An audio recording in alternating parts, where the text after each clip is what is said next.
Ionic compounds are also called salts, and some salts dissolve in water and some salts do not dissolve in water.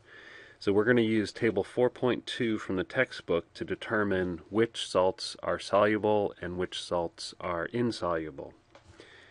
The way that table 4.2 works is it breaks down the cations and anions that could be in the salt. So it's a lot easier to deal with these with some specific examples.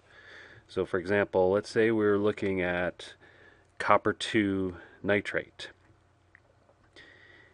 If we go by rule 1A, we don't have ammonium, we don't have a group 1 metal cation, but we do have nitrate from rule 1B.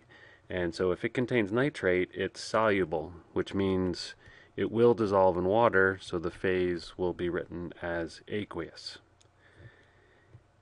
If we talk about the ionic compound sodium hydroxide, sodium is a group 1 metal, so by rule 1A, sodium hydroxide will be soluble.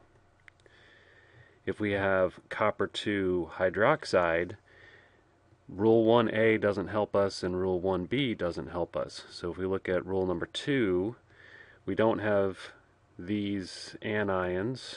We go on to rule 3, which tells you most salts that aren't in 1 or 2 are going to be insoluble.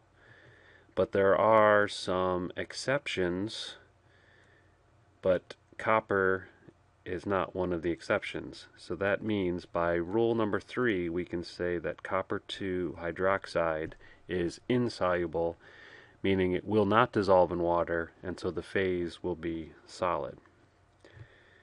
Sodium nitrate is definitely soluble. We can tell right away with the group 1 cation like sodium, or we can go by rule 1B with the nitrate, but sodium nitrate is aqueous. The key when you're reading this table is you have to get one consistent answer.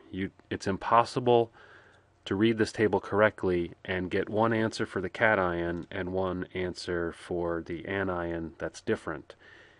The table is telling you for the ionic compound whether the whole thing is soluble or not.